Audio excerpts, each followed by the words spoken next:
समझ ली। इसके अंदर एक लैन कायम है, एक हॉस्पिटल के अंदर है, एक इंडस्ट्री के अंदर है, कुछ घर हैं जहाँ पे है, कुछ ऑफिसेज हैं, और इन सबको कनेक्ट करके एक ही हब के साथ, ठीक है, एक ही हब के साथ कनेक्ट किया जाए या फिर एक स्विच के साथ कनेक्ट किया जाए जो पूरे शहर को कनेक्ट कर रहा हूँ, तो इसको मैन कहेंगे। अस्सलाम वालेकुम दोस्तों, मेरा नाम राहिम ज़फ़र है और मैं इस चैनल टेक्निक्स वर्ल्ड पे आपको नेटवर्किंग यानी कि CCNA या CompTIA नेटवर्क प्लस के बारे में पढ़ाऊँगा। ये सर्टिफिकेशन नेटवर्किंग में और साइबर सिक्योरिटी में बहुत काम आती है। तो शुरू अल्लाह का नाम लेकर, जो बड़ा मेहरबान है, रहम करने वाला है, बस खुदा का नाम लेकर इसका आगाज़ करते हैं।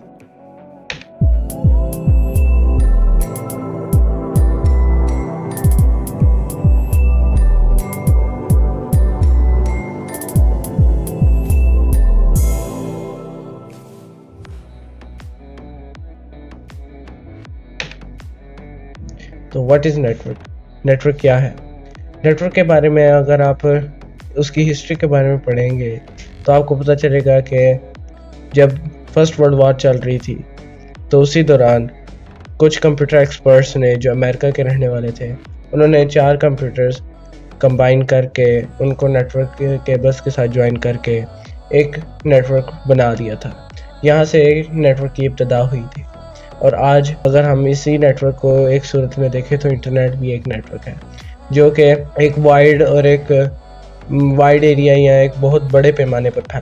अगर हम इसके बारे में बात करें तो ये वायरलेस भी कनेक्शन क्रिएट करता है और वायर्ड कनेक्शन भी क्रिएट करता है जिसमें केबल्स इस्तेमाल होती है।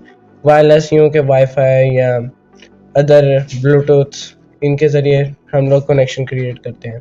इसके ज़रिए हम अलग अलग सर्विसेज शेयर कर सकते हैं, जैसे कि आप एक दूसरे को इंफॉर्मेशन शेयर कर सकते हैं, एक दूसरे को हार्डवेयर शेयर कर सकते हैं, एक दूसरे को मतलब स्टोरेज सर्विसेज प्रोवाइड कर सकते हैं और मैनी मोर सर्विसेज आप प्रोवाइड कर सकते हैं।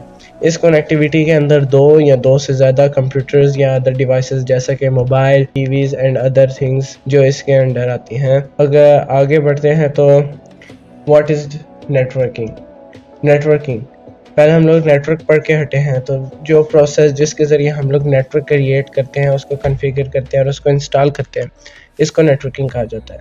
इसके अंदर आप हर कंप्यूटर की IPs डिफ़ाइन करते हैं, उसके अंदर उसके OSI मॉडल्स डिफ़ाइन करते हैं, उसके अंदर आप उसके IPv6 net mask and ISP या DNS भी डिफ़ाइन करते हैं।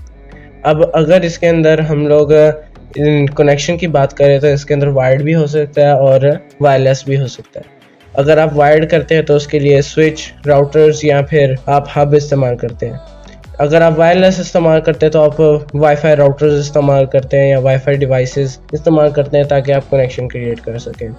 ये हम लोग जो IP है वो स्टैटिक भी हो सकता है, डायनामिक भी हो सकता है। इन सब चीज़ों के बारे में हम लोग आगे जाके बात करेंगे। तो अभी के लिए इतना कॉन्सेप्ट क्लियर कर लें कि नेटवर्किंग उसको कहा जाता है जिसमें वो प्रोसेस जिसमें हम लोग इंस्टॉल करते हैं और कॉन्फ़िगर करते हैं एक नेटवर्क को, ठीक है। आगे अब इसकी एग्जांपल यूँ ले लें कि समझ लें ये एक राउटर है जिससे 5 केबल्स निकल रही हैं, ठीक है। अब इसमें हर कंप्यूटर कोई ना कोई सर्विसेज प्रोवाइड कर रहा है, कोई प्रिंटिंग की कर रहा है, कोई फैक्स की कर रहा है, कोई वेब सर्विस की कर रहा है, ठीक है, और कोई स्टोरेज सर्वर की कर रहा है। अब ये मेन कंप्यूटर है जिसको मैं M से डिनोट कर रहा हूँ, ये सारी इन चीज़ों का हैंडल कर रहा है, यानी कि ये इनकी IPs कॉन्फ़िगर कर रहा है। इसके अंदर राउटर के अंदर जो पैकेजेस जा रहे हैं उसको ट्रेस कर रहा है, जो ये यहाँ पे मैसेज आपस में सेंड कर रहे हैं, जो सर्विसेज शेयर हो रही है, ये उन सबको ट्रेस करता है। तो अभी इतना बेसिक नॉलेज आपके लिए काफ़ी है। उसके बाद आगे इसके बारे में डिटेल में बात करेंगे जब हम लोग राउटिंग के अंदर जाएंगे। नेक्स्ट के अंदर जाए तो यहाँ पे जानना चाहते हैं कि कितनी टाइप्स होती हैं नेटवर्क की। तो नेटवर्क जो है वो टोपोलॉजीज पे डिपेंड करता है कि वो किस इलाके पे है, किस जगह पे है। इसकी जो 3 बेसिक टाइप्स हैं जिनमें से हम ज़्यादातर लोगों को 2 टाइप्स पता है, लैन और वैन। वैन भी इसकी बेसिक टाइप्स में से ही आता है। लैन जो है वो लोकल एरिया नेटवर्क पर फैला होता है, जो वैन है वो वाइड एरिया पर है। मैन जो होता है वो एक शहर या एक कंट्री का जो आपस में एक कनेक्शन होता है उसको कहा जाता है। इसके बाद इसकी फर्दर और भी कंट्रीब्यूशंस हैं, उनके बारे में आगे जाके बात करेंगे। तो पहले आ जाती है लैन जो है वो स्मॉल जियोग्राफिकल एरिया पे फैला होता है। यूँ ले लें कि समझ लें एक बिल्डिंग या एक घर जो आपस में इंटरकनेक्टेड है। मतलब आप समझ लें, अपने घर की बात ले लें कि एक राउटर से एक आपके पास कंप्यूटर कनेक्टेड है, एक लैपटॉप है, एक मोबाइल फ़ोन है, बल्कि 2-3 मोबाइल फ़ोन है जो आपस में एक राउटर से कनेक्ट हो गए हैं। तो इन दोनों सब के दरमियान एक लोकल एरिया नेटवर्क या लैन कायम हो रहा है। ये ज़्यादातर हमें मिलता है हाउसेस, बिल्डिंग्स, ऑफिसेज, स्कूल और बैंक्स, इन जगहों पे हमें ये मिलता है। इसका जो मतलब डाटा ट्रांसफ़र रेट है वो बहुत तेज़ होता है। इसके अंदर आप को मतलब कोई इंटरफेरेंस नहीं मिलती किसी और चीज़ की। जैसे कि अगर आज हम लोग बात ले लें कि एक इंटरनेट की, कि उसके अंदर आपको डर होता है कि कोई ना कोई आपकी प्राइवेसी छीन सकता है, लेकिन ये लैन के अंदर आपको इस चीज़ का डर नहीं होता जब तक आप इंटरनेट से कनेक्टेड नहीं है। अगला है मेट्रोपॉलिटन एरिया नेटवर्क। समझ लें वैन और लैन के दरमियान में आता है। ये समझ जाए कि दो या दो से ज़्यादा लैन को जब आपस में कनेक्ट किया जाता है तो ये मेट्रोपॉलिटन या मैन एरिया नेटवर्क कायम करता है। इसमें क्या होता है कि आप यूँ ले लें कि समझ लें इसके अंदर एक लैन कायम है, एक हॉस्पिटल के अंदर है, एक इंडस्ट्री के अंदर है, कुछ घर हैं जहाँ पे है, कुछ ऑफिसेज हैं, और इन सबको कनेक्ट करके एक ही हब के साथ, ठीक है, एक ही हब के साथ कनेक्ट किया जाए या फिर एक स्विच के साथ कनेक्ट किया जाए जो पूरे शहर को कनेक्ट कर रहा हो, तो इसको मैन कहेंगे। ये जितनी भी बड़ी बड़ी सिटीज़ होगी जैसे कि न्यूयॉर्क, इस्लामाबाद या फिर वाशिंगटन डीसी, इन सारी सिटीज़ में ये मैन ज़रूर पाया जाता है। इसको ज़्यादातर इस्तेमाल किया जाता है बड़ी बड़ी कंपनियां जिनके मतलब बड़े बड़े शहरों में ब्रांचेस होती है, वो इस मैन टाइप ऑफ नेटवर्क को इस्तेमाल करते हैं। अगले की तरफ जाएं तो यहाँ पे आपको मिलेगी टाइप जो है वैन। वैन जो है वाइड एरिया नेटवर्क। इसकी सबसे बड़ी मिसाल जो हमें मिलती है वो है इंटरनेट, जो आज हम जिसके ज़रिए आप मेरी ये वीडियो देख पा रहे हैं, जिसके ज़रिए आप दूसरा कंटेंट देख पा रहे हैं, जिसके ज़रिए आप गूगल पे सर्च कर पा रहे हैं, जिसके ज़रिए आप सर्विसेज ले रहे हैं, चाहे वो ईमेल हो, चाहे वो वीडियो वॉच करनी हो, चाहे वो आपने सॉन्ग डाउनलोड करना हो, चाहे आपने अपनी फ़ाइल स्टोर करवानी हो वेब पर, ये सारा काम इस वैन के थ्रू हो रहा है। वैन के अंदर आप यूँ ले लें कि डिफरेंट मल्टीपल मैन्स और मल्टीपल लैन्स, मैन और लैन, ये जब आपस में कनेक्ट होंगे, जब इन सब को कनेक्ट किया जाता है तो ये फॉर्म करते हैं वैन को। ये वाइड एरिया पे फैला होता है। इसके अंदर जो होता है वो स्पेशल फीचर्स आ जाते हैं, मतलब यानी कि अगर एक शहर के अंदर नहीं है वो फैसिलिटी मौजूद, जिस तरह के आप यूँ ले लें कि एक शहर के अंदर वेब सर्वर्स नहीं मौजूद, तो अब वो दूसरे शहर या दूसरे कंट्री के साथ जब वो इंटरलिंक करता है वैन के थ्रू या इंटरनेट के थ्रू, तो वो सर्विसेज हासिल कर सकता है।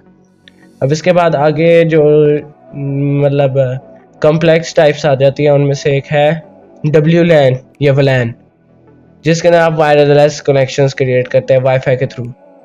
ये लैन की तरह का ही होता है स्मॉल ऑफिसेज, बस इसके अंदर ये होता है कि आप केबल्स का इस्तेमाल नहीं करते, आप वायरलेसली लोकल एरिया नेटवर्क कायम करते हैं। फिर उसके बाद आ जाता है कैंपस एरिया नेटवर्क। समझ जाए कि एक बिल्डिंग है, जिस तरह आपका स्कूल हो गया या यूनिवर्सिटी हो गया, जिसका एक कैंपस है। कह रहे हैं कि हमारे जो कंप्यूटर लैब है वो आपस में इंटरलिंक हो, मतलब वो आपस में एक दूसरे के साथ इंफॉर्मेशन शेयर कर सकें। तो एक कैंपस बेस्ड जो नेटवर्क होता है, जो आपस में कनेक्शन क्रिएट होता है, इसको हम लोग कैन कहते हैं।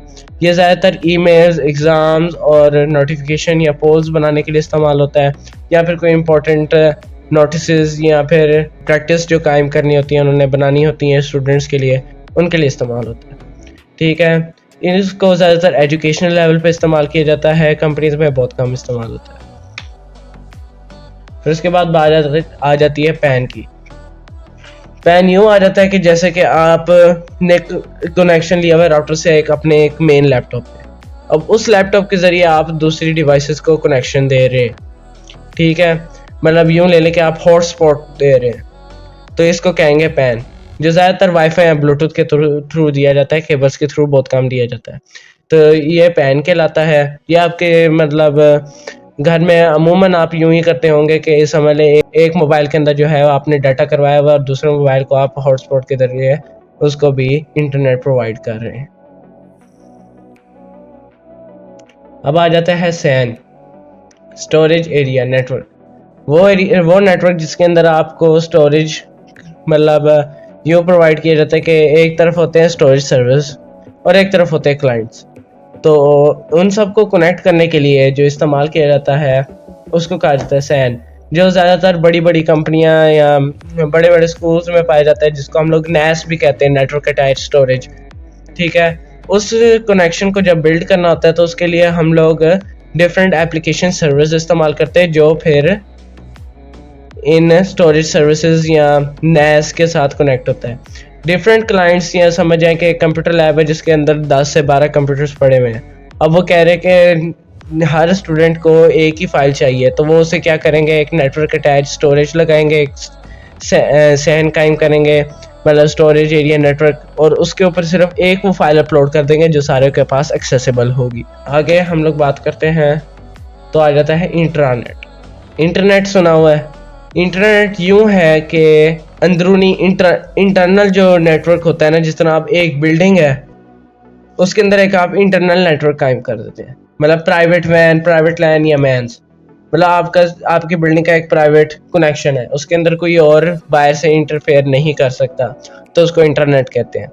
मतलब आप सारे सर्विसेज आपस में शेयर कर रहे हैं, बाहर से कोई ट्रैफिक आपको आके बॉदर नहीं करती। ठीक है, ये ज़्यादातर जो मिलिट्री होती है उसमें ये इस तरह की इंटरनेट्स कायम किए जाते हैं ताकि उनके जो कॉन्फिडेंशियल प्लान्स या फाइल्स होती हैं वो लीक ना हो सके। फिर उसके बाद बात आ जाती है एक्स्ट्रानेट की। इंटरनेट इंटरनल, एक्स्ट्रानेट का मतलब है एक्सटर्नल, मतलब मल्टीपल बिल्डिंग्स, मल्टीपल इलाके जब आपस में कनेक्ट किए जाते हैं एक ही नेटवर्क बनाकर, तो इसको कहा जाता है एक्स्ट्रानेट। यानी कि अपना प्राइवेट रखना चाह रहे थे इस एक्स्ट्रानेट के अंदर, वो प्राइवेट नहीं होता, समझ जाए आप पब्लिक है, अब समझ जाए सबके सामने खुले हुए हैं। आप यहाँ पे कोई आपके पास प्राइवेट नेटवर्क के अंदर कोई सर्विसेज नहीं मौजूद, तो आपको एक्स्ट्रा नेट बनाते हैं ताकि आप दूसरी जगहों से अपनी वो सर्विसेज हासिल कर सकते हैं। जैसे कि वेब सर्विसेज होगी, जिस तरह आप वेबसाइट कायम करते हैं तो आपको वेब सर्विस चाहिए होते, तो आप अपने घर में तो ज़्यादातर सर्विस नहीं लगा सकते, तो आप बाहर दूसरी वेबसाइट से जाके अपना सर्विस हासिल करते हैं। ठीक है, तो अब आखिरी टॉपिक की तरफ आते हैं जिसको हम लोग कहते हैं इंटरनेट। इंटरनेट समझ जाए कि पूरा कम्बिनेशन है, जितने भी हम लोगों ने डाटा टाइप्स पढ़ी उन सब का कम्बिनेशन है। इसके अंदर सारे सर्विसेज, वेब सर्विसेज होगी, वर्ल्ड वाइड वेब की सर्विसेज होगी, ईमेल सर्विसेज होगी, आईएसपी सर्विसेज होगी, वेब पेज सर्विसेज होगी, या फिर टेलीफोन की सर्विसेज होगी, या फिर आप स्टोरेज सर्विसेज कह लें, या फिर आप जिस तरह फाइवर एक सर्विसेज प्रोवाइड करता है कि आप कोई भी चीज़ अपना जो स्किल है वो शेयर कर सकते हैं, स्किल हासिल कर सकते हैं, सारा कुछ इंटरनेट के अंडर आता है। यानी कि आपने अगर स्टोरेज हासिल करनी है, एक्स्ट्रा स्टोरेज या ऑनलाइन स्टोरेज, इंटरनेट के ज़रिए आएगी। आपने कोई कंटेंट देखना है, इंटरनेट के ज़रिए आएगा। आपने कोई वेबसाइट बनानी है, इंटरनेट के ज़रिए आएगी। आपने कोई ईमेल सेंड करनी है, इंटरनेट के ज़रिए होगी। तो समझ जाएं कि हर चीज़ जो जितनी भी हम लोगों ने पहले पढ़ी हैं, मतलब जितनी भी हम लोग नेटवर्क की टाइप्स पढ़ी हैं, वो सारी इस एक इंटरनेट के अंडर आती हैं। इसके बारे में इतनी बात करेंगे। आगे जाके हम लोग अभी अगली एपिसोड में हम लोग आईपीज़ के बारे में बात करेंगे। तो आज के लिए इजाज़त चाहता हूँ। शुक्रिया।